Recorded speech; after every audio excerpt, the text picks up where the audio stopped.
Hello world, welcome to Elm Live. Today's plan is to fix a serious issue with the calculator that we built in our previous streams. And that is, it behaves very weirdly when you press an operator immediately after pressing another operator. So this was what happens. I pressed 1, 1, and then plus, and then minus. Let's look at it again. 25 times divide. Ideally, it shouldn't have happened. It basically should have just shifted the operator and not really applied. But the thing that's exactly happening here is it's better when we look at the code side by side. So let me switch back to that scene. Also fix my actual scene. So okay, so here's what's happening when perform message is received. First, we update the value by applying the current operation to the current value. So let's go. Step by step, let's say I type 14 and then I press an operator. So if you look at what we start with, it's identity function, right? So when our model is in the initial state, the function will be identity. So now when I press an operator, the current operation would be identity and the current value would be 14. When I press plus, it's going to apply identity to 14 and update the current value, which is going to remain 14. And it's going to update the current operation with the pressed button that is going to be plus, partially applied with the thing on screen. So if I press plus,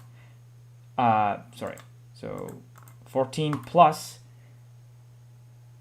the function is going to be 14 plus. That is,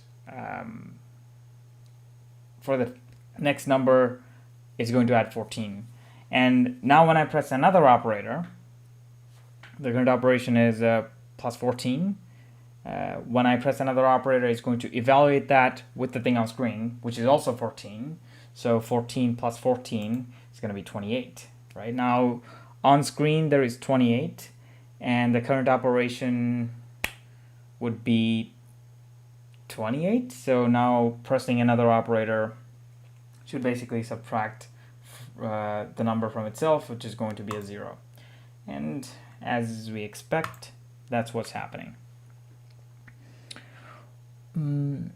So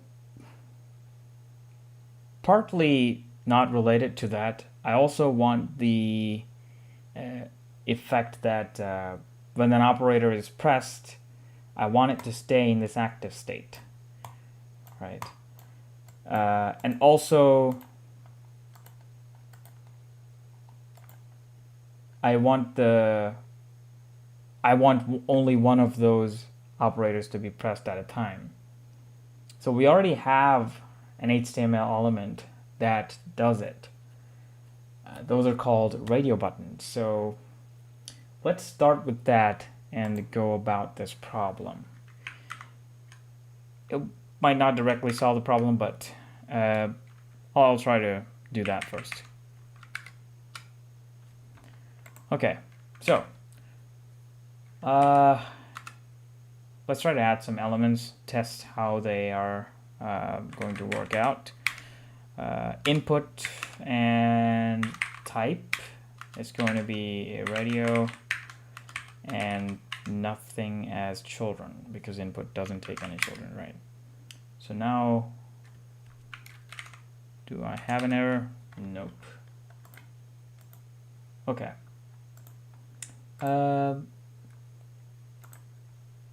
Okay. Now the tricky bit is to actually style this to look like a to look like a the operator button that we have up here. Right? Let's create 4 more of these, 3p, and right. Okay. Now, okay, they're not going to function like we expected, and that's because all of these input elements should have the same name for it to work like that. Selected, I'll just say operator.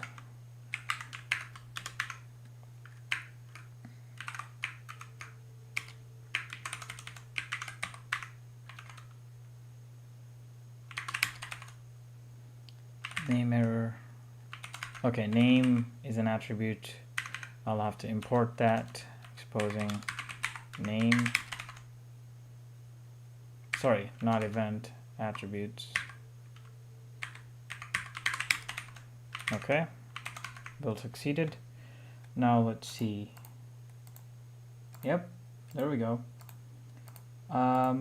So the styling of these is going to be tricky, and we don't have much control over how we can style these buttons. So what we are going to do is hide these and then have something else that triggers the clicking of those input buttons, input elements. So for that, those need to have an ID. I'll actually make this into a class that it's easier to work with.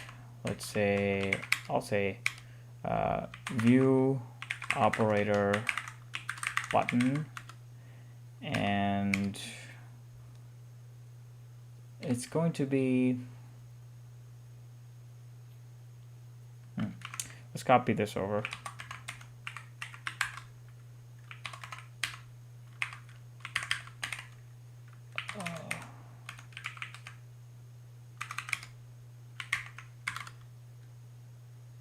I'm sorry.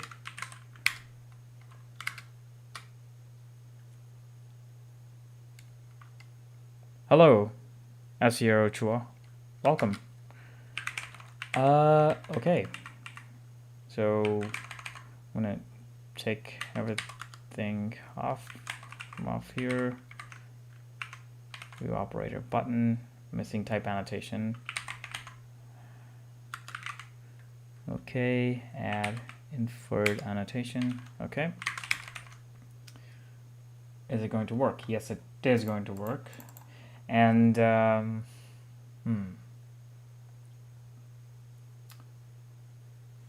okay. So we are going to have something that is going to trigger.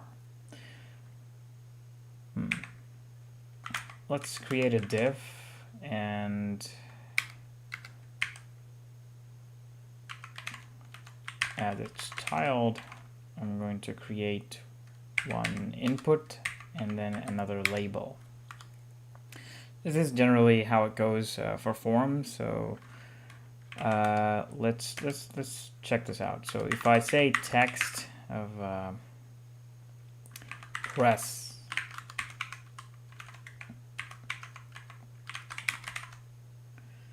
right? Okay. So if I can make this label, when I click on the label, if I make it trigger the input button, we can style this label just as we want. So the way to do that is to have an ID on this input. So let's just say, for now, I'll just say op ID, and there is a function, there is an attribute called for, and this takes the ID of the input that this label should trigger. So if I say opid, this should ideally, yeah, there we go. Okay, so all of them have the same name, so let's duplicate these 3 more times. Let's see. Okay, so all of these are going to trigger the same same input because IDs are not changing. So I need to take an ID. Maybe not.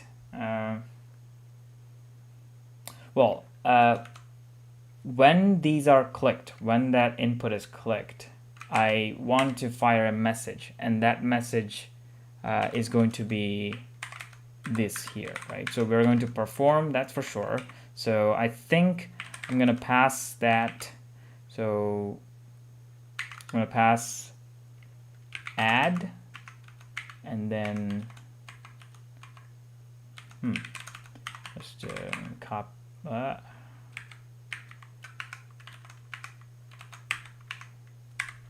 Okay.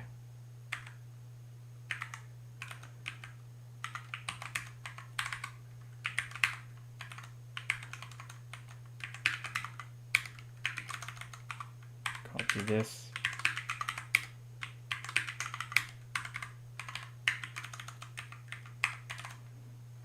Okay. All right. So type annotation is going to be taking a message and then HTML message. And I think this is going to be another attribute here, on click, and it's going to be perform. Yeah, this message.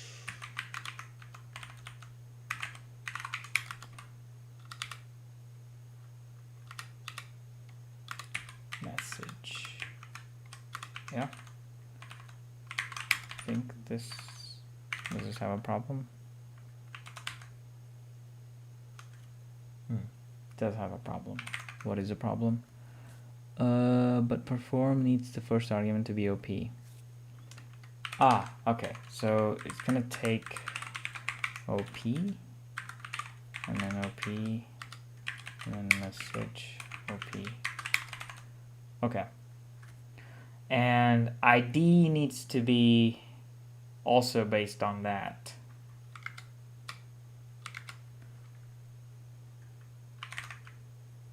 Okay, the build is exceeded. Now, no two buttons are going to perform the same operation. So I need to be able to get the ID from there. So I'll make another converter. Not sure if this is the idiomatic way of dealing with the things in Elm, but I'm going to define a function called operator ID, and it takes an operator, and it's going to return. I'm going to have to match case expression is OP of add. It's going to be add and sub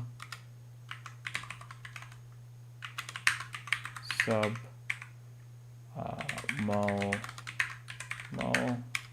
and then div. Let's also add the missing annotation. I don't like that I have a question mark there, so let me change the font to any node font.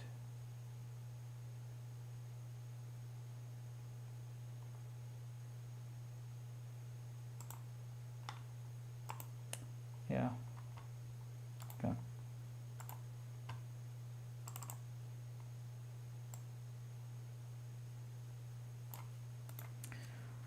All right, so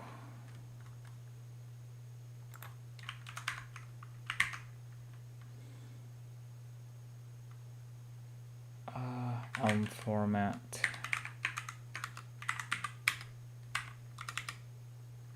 Oh, sorry. Elm format src. load.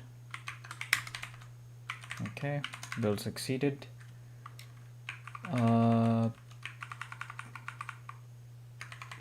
Did it just overwrite my changes? Okay, that's bad.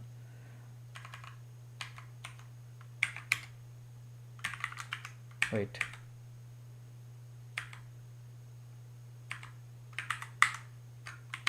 Okay. Yes. Okay, now that's better. ID, this is going to be operator ID of OP and YB P. Okay. Let's also add the inferred type annotation. Okay, build succeeded. Let me see. Okay. Yeah, this is working as expected. Okay. All of them are also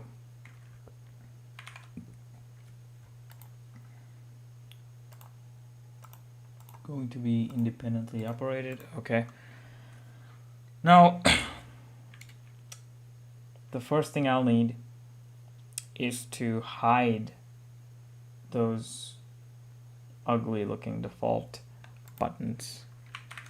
Let me also run another format. Okay. Yeah, so for that, we need to go into our main CSS and do something. And that something is going to be selecting input, and I'll just say display is none. Well, not all input. I'll just say type equals radio. Display is none. Okay. Does that work? Okay. I don't know, for some reason I'm having to hover over this, only then it's reloading. Okay. Now about the label. What if I actually not have anything there? So go back to main Elm. So instead of having any text here, what if I just have a button with class operator? Huh. Let's try that. Let's try having a button and with a class of operator.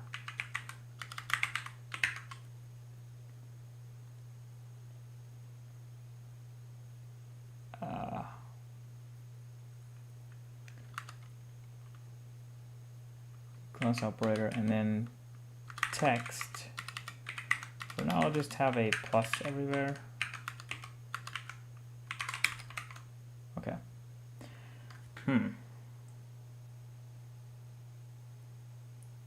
Okay.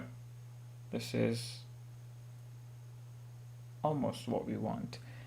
And okay, this is pressing, but the requirement is that if that button is selected, if that radio button is active, then we want the shadow to be of the form when it's active, right? Like this. So I just need to say that when the input is checked, the label attached to it is going to have that kind of a box shadow. Okay, let's do that. But before that, I think I need to style those buttons because they're looking very bad. All right, main.css.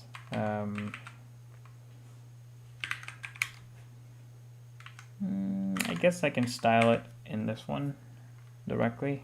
Shouldn't be a problem. Width of 100%. A height also of 100%. Okay, that is cool. I'm gonna have to bring these up top. Also, I need to pass this thing around. Maybe I can define another function called operator text. Operator text that will take an operator and give back a string, but operator text op equals, so it's the same as that.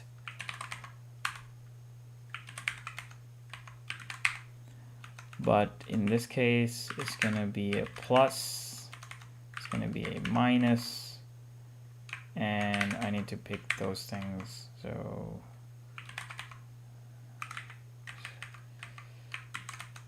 y, okay.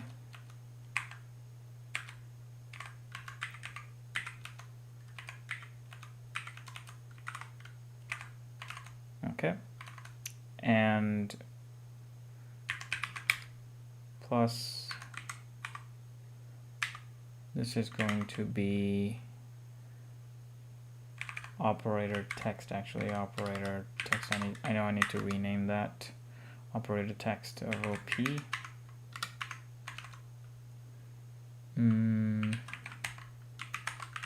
Operator text. Okay. Right, we got that. Now we need to replace those. Let's replace these with these. Okay. Now let's see what happens. Okay. So they're still not behaving as expected, which is alright. But the thing is, as we saw, pressing this was actually activating the input radio button associated with that. I just need to say that when that is checked, I need to style the associated label in a different way. So let's do that. Go back to CSS and let's say this: when input of type, I think I should make a class for it. Is it a good idea? Yeah, I guess I'm gonna make a class for it. Just call it .radio, and I will go to main elm, and here I'm gonna apply the class of radio.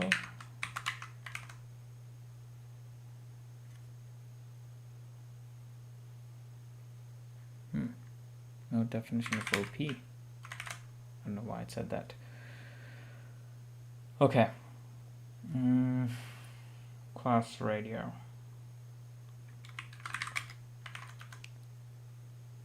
For now, let's not have that. Okay, if I press this, it is checking. No, it's not checking. Type is radio, name is operator, on click, perform.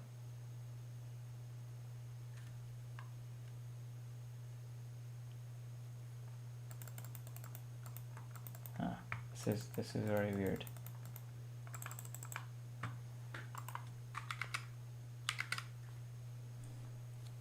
Let me reformat this. Why the hell?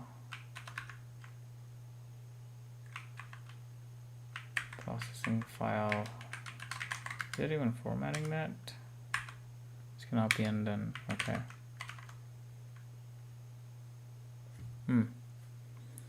Class is radio.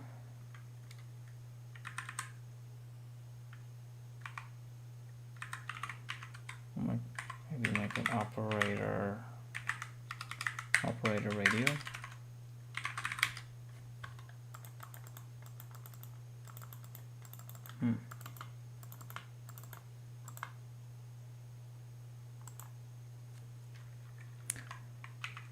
operator radio.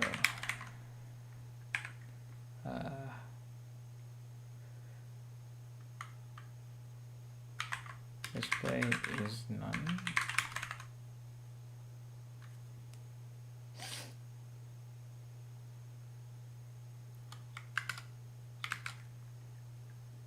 Okay, this is uncalled for. I don't know why it isn't working.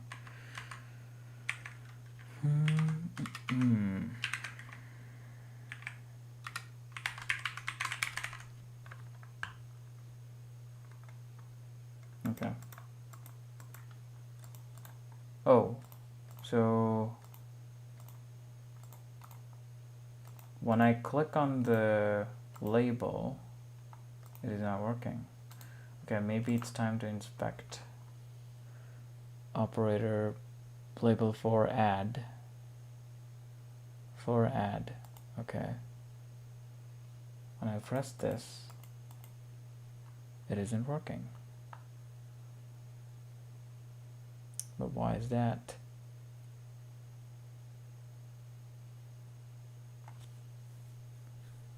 And what about this? Input radio for sub, for ID equals sub.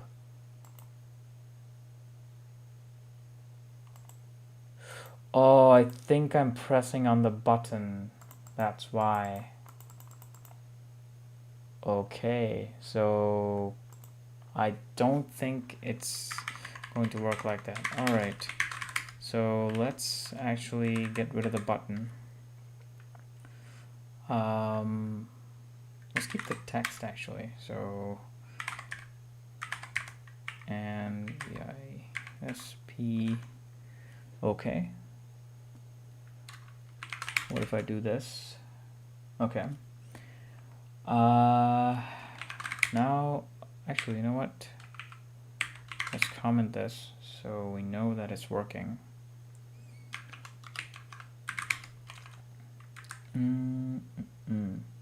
If I press this one, okay. Yeah, this seems to be working. This seems to be working very nicely. So,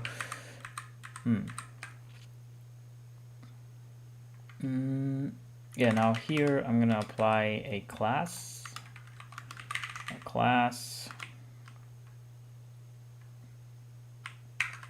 of operator. Okay. Now the text is gonna be colored that way. I guess I also need to add the same styles as the button.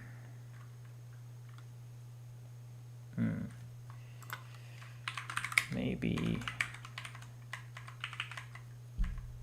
Yeah.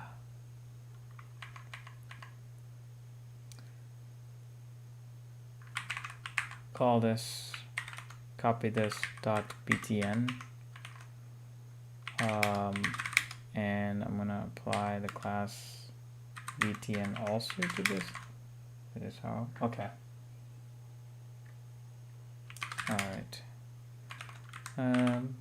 Calc button, better name, and this is going to be calc button.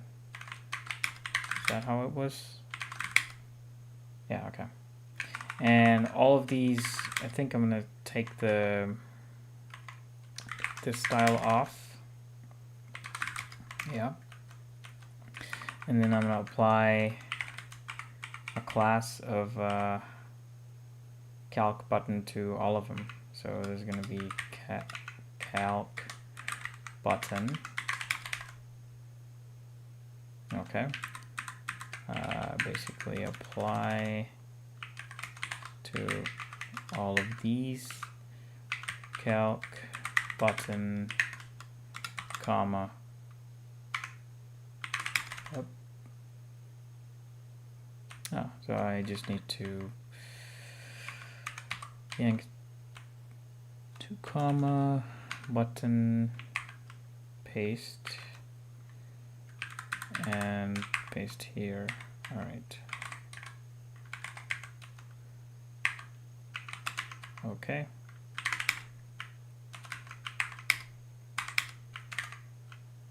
Okay. So that is working.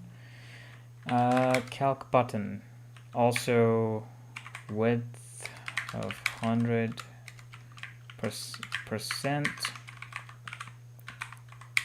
Height is 100%.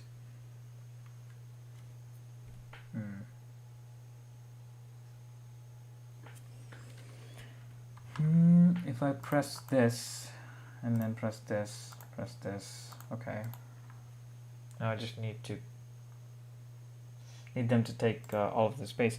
Oh, so I need to make a display, I think, of a block. Okay. Yeah, I also need to center them, so I'm gonna go with the flex. Justify content of center. Align items of center. And also I'm gonna, not yet, I guess. Alright, they're centered, so, okay. These, okay, yeah. The press is not visible here because I've only applied to button active, so I guess I could also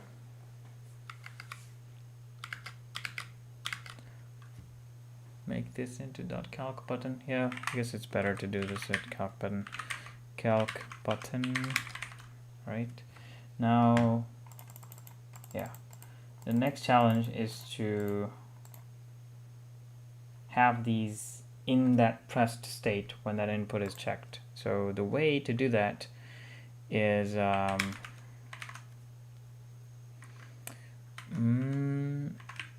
just gonna copy this, paste here, operator. So there's a pseudo class called checked, and when this is checked, I think these are called selectors. So the idea is when this input is checked, I want to select the next element to it.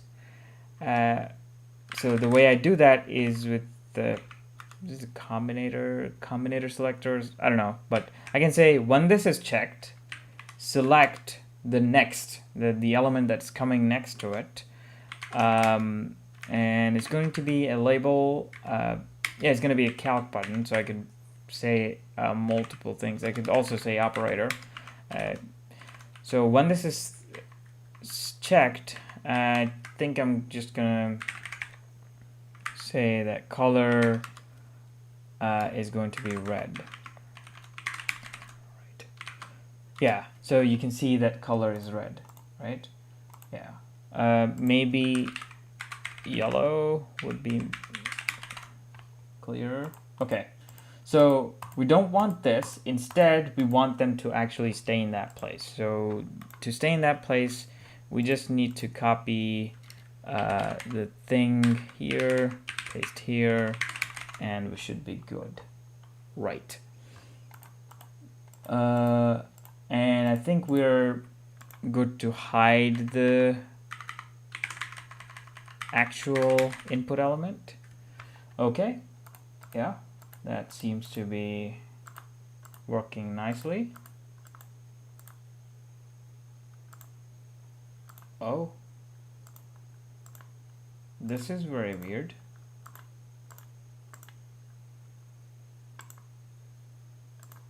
Is my system laggy?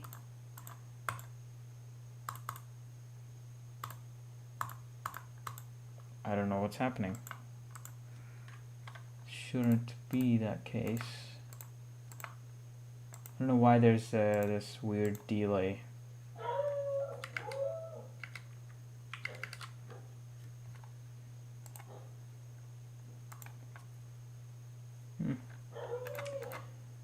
Anyway, I think I should start working on the model to fix these. Okay, so if I reload, it's going to be fine, and then only one of them is selected at any time. But when I clear, I want none of them to be selected. So this will need some changes in our model. The way we are viewing our model should change based on the operator that's selected or not selected. So what I'm thinking is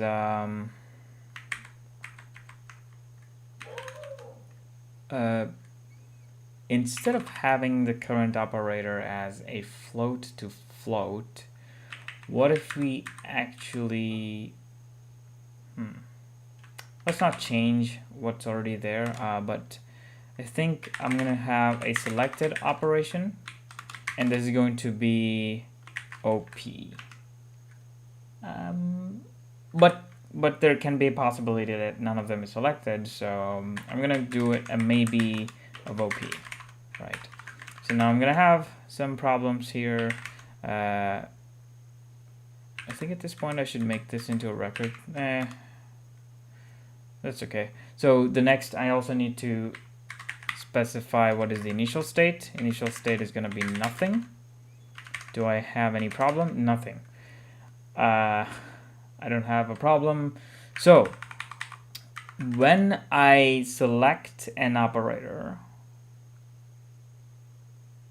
when I click on that, when I send this message, when this message is sent, I also want to update the selected operator to just of that operator. Okay. But what do we do with that? So let's try to view that.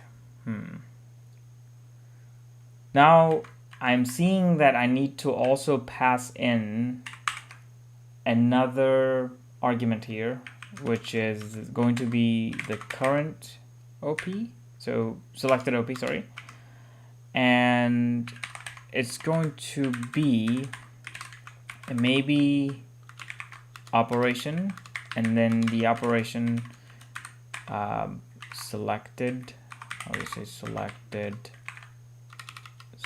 op. Okay.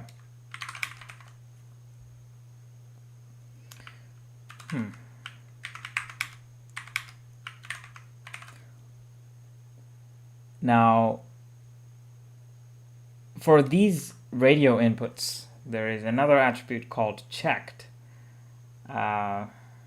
which governs whether that is checked or not, right? So let's say that checked is always false. I think I'm gonna have to manually do these on multiple lines. This is Elm format. It doesn't seem to be working as expected. Okay.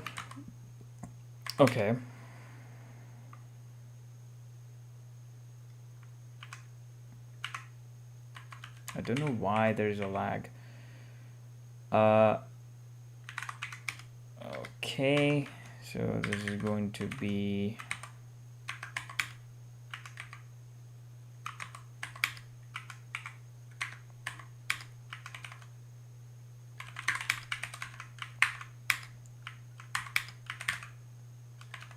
yeah, all right, it's for some reason working now.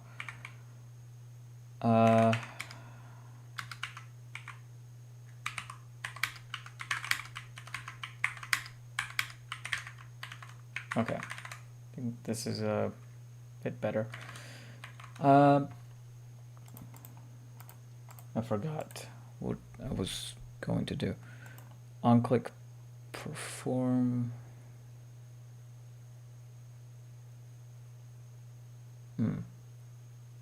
Yeah, so I was adding the checked function. So checked attribute. Let's say all of them are false, right? And if I do 15 and then minus and then 5, it Okay, this is bad. I'm facing significant delays. I don't know what's happening. So let's clear this. So 12 plus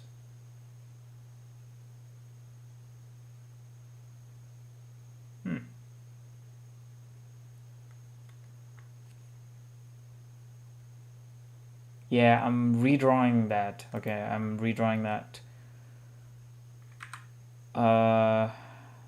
So it's going to be immediately set to false.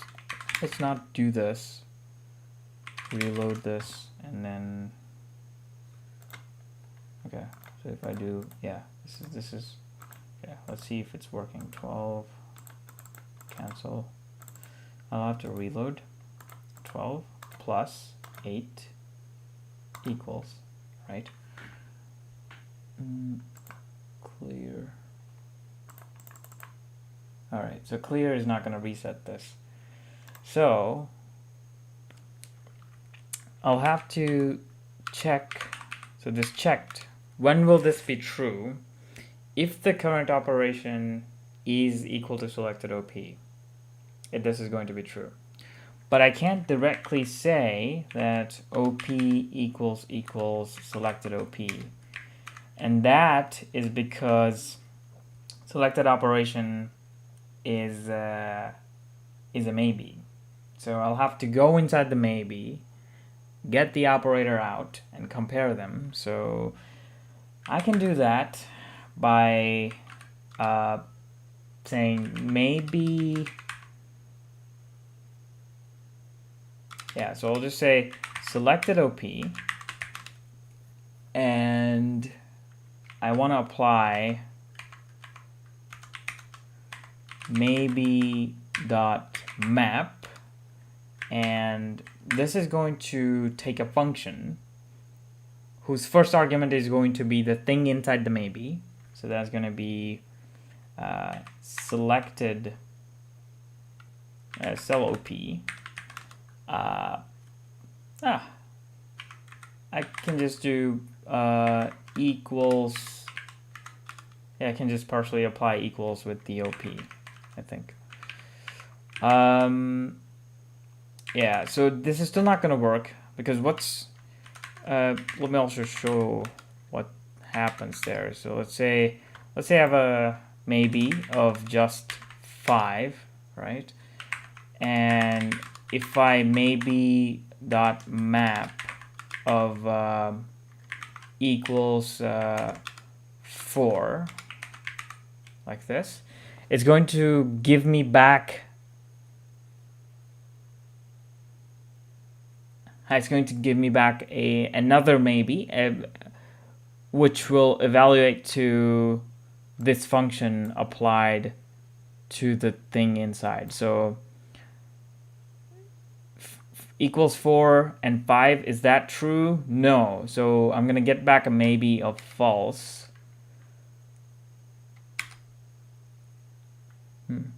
Sorry, I did mean equals, right? Yeah, it's a just false. So I'm going to have to make this double equals. And from this one, I'll have to get the thing out of the box. But if the box was empty, then we know nothing needs to be checked, right? So here's what's going to happen. So let's say I have a 4, and then I do a maybe.map of 4. So the function that I pass to map will be applied to the thing inside the maybe. If it's a nothing, I get a nothing back. But if it's a just, then it's going to apply that function to the thing inside the box. So 4 equals 4. I'm going to get back another maybe. It's going to be just true. But if it's a nothing,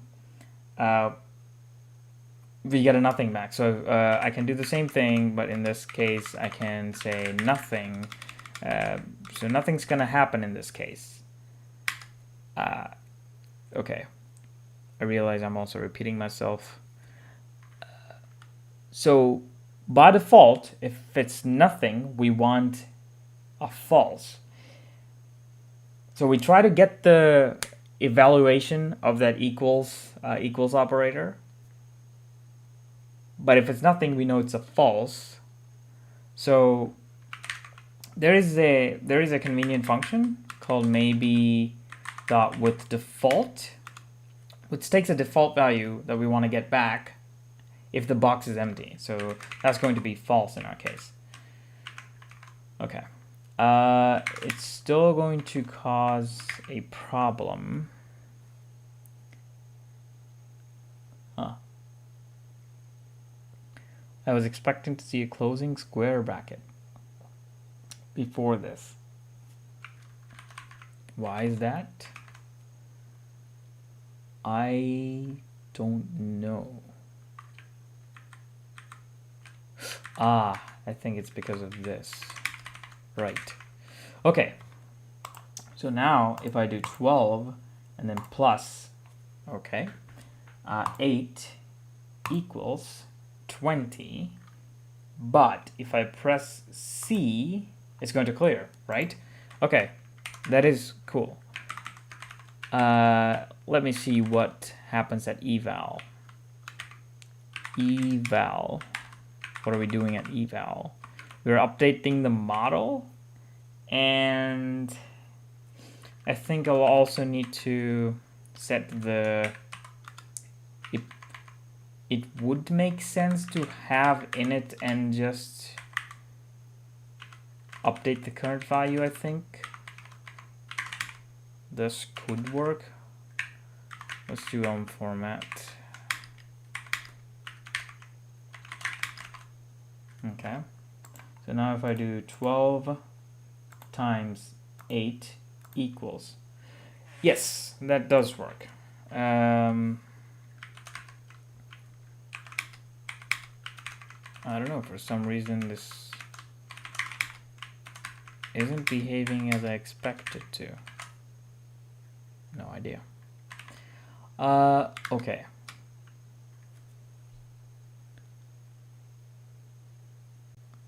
Hello, Shafiq. Hello, Hurry.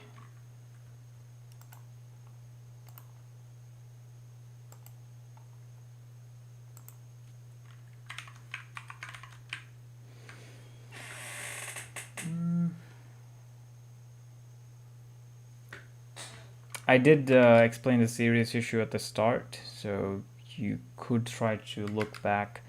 Anyway, I'm going to be uploading this raw stream after I'm done, so you'll be able to know about the serious issue then. Okay. Now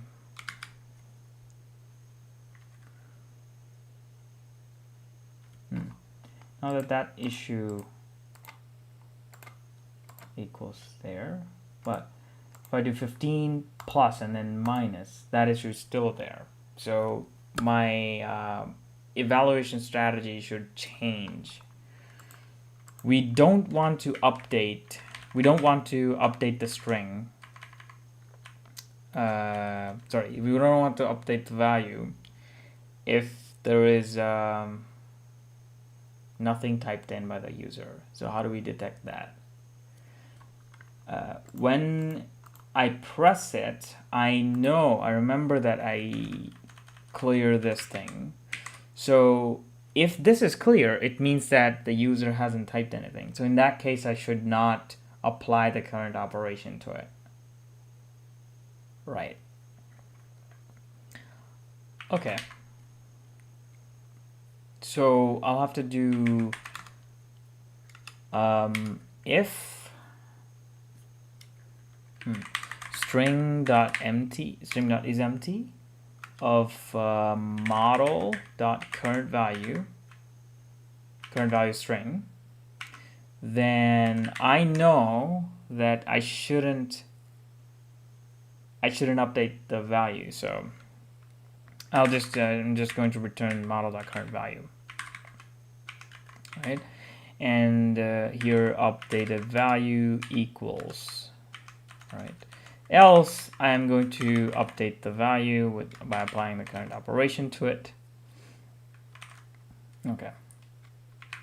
If I write this, weird else branches.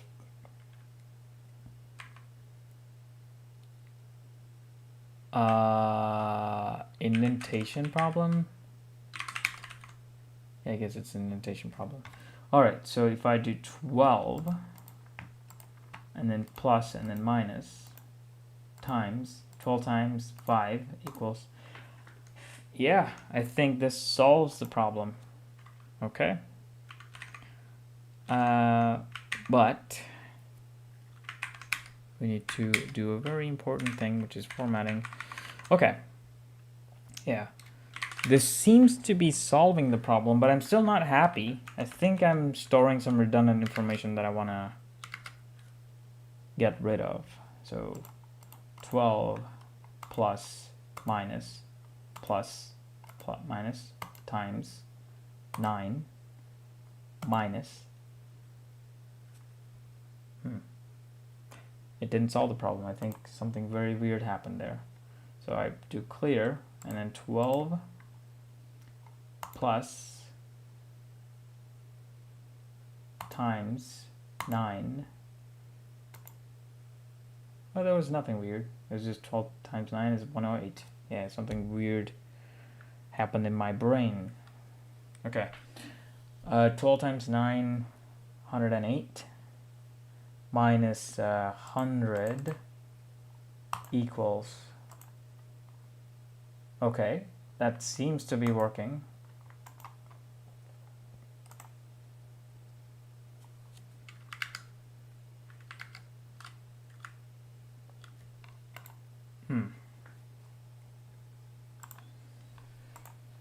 Now to our redundant storage of information.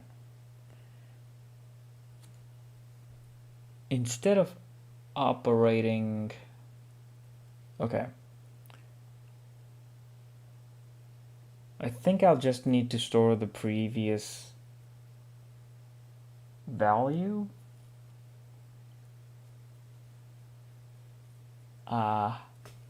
Okay.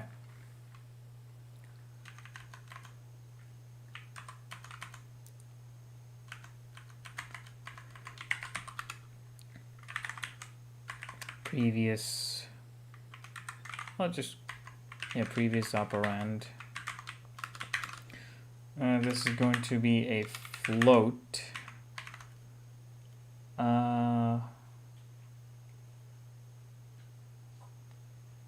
Okay.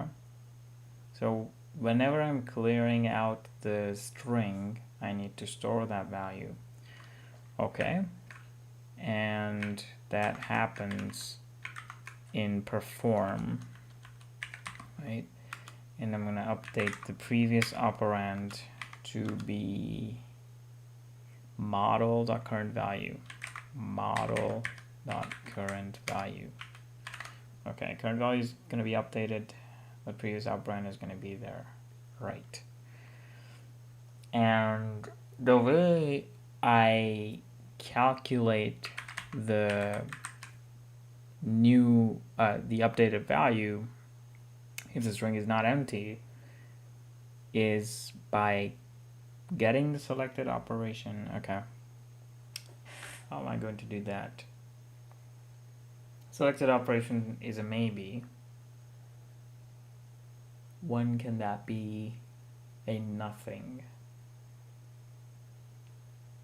If no operator is selected, let's give that a try. Let's so I'm gonna say model.selectedOp,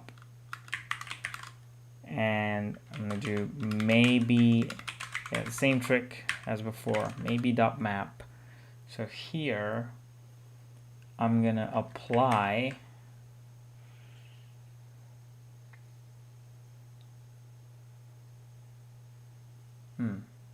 okay, so here I can't apply, I just need to take that operator out of the maybe, if there is something in that maybe, and apply that operation to the previous operand, model.previous operand, and model.currentValue. Okay. And if I need to unwrap this. So maybe dot with default, not exactly unwrap, I need to give it a sane default value. I'll just do 0.0. Type mismatch. Up defined here. The name up is first defined here. Oh, okay. So operator. Yeah, I'll just call it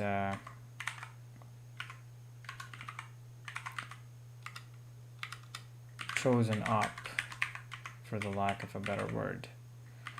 Chosen op. Okay. Type mismatch.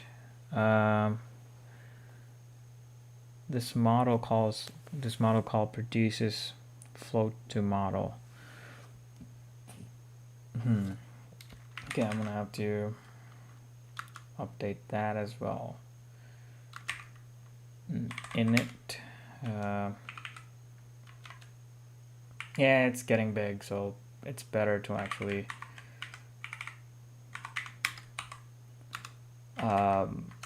have named fields in here, current values. So I'm just gonna copy these and current value.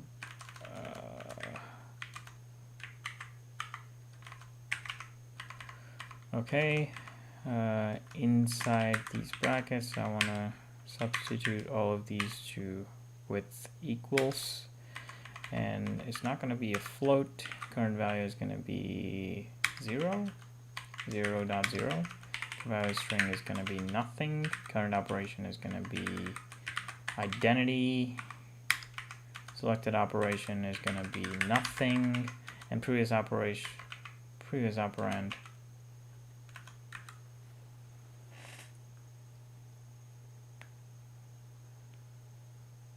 Huh, this is tricky. What is the previous operand? I think having 0.0 is going to cause some serious issues. But let me see. Maybe up, but pipe function that expects. Okay, line 91.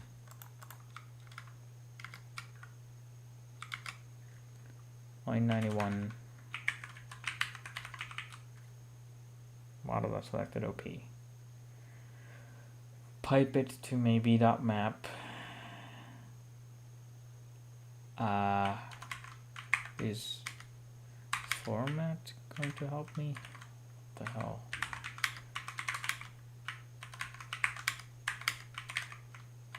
Okay. A bit of a help, I think.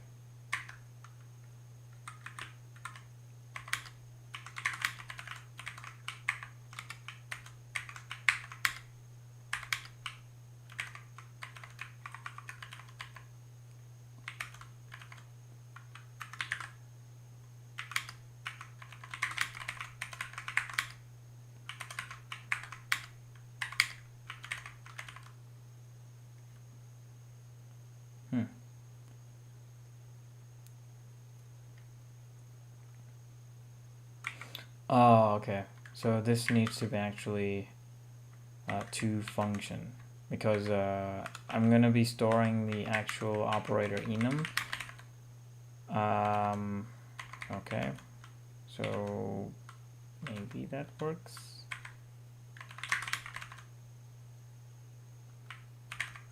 Yeah, it does work. So let me see if this is actually working. Okay, equals. Ah.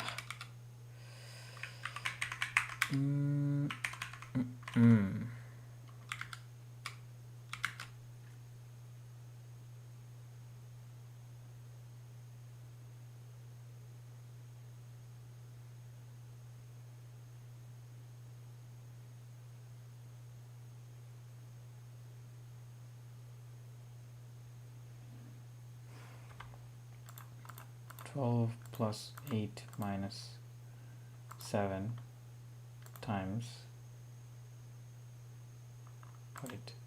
12 plus 8 minus 7 minus 7, 13. Oh, that is working weirdly.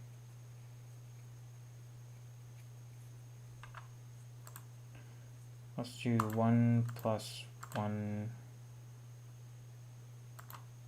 plus this okay, my whole idea of having this kind of behavior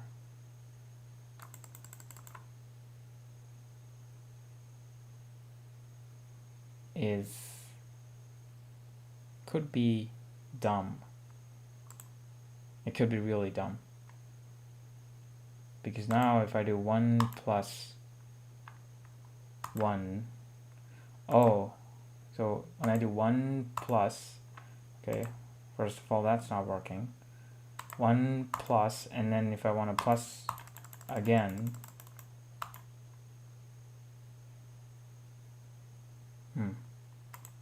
could be dumb. No, it is actually not a good idea to have it that way. Okay.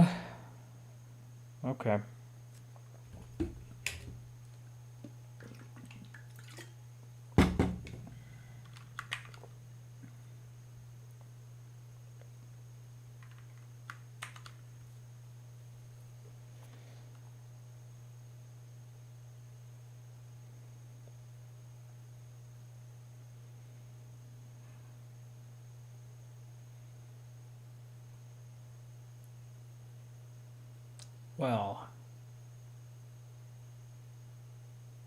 this was very bad.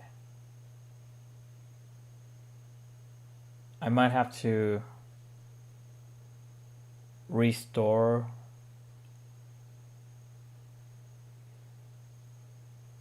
it to the way it was without the operator buttons. I mean, without the radio buttons.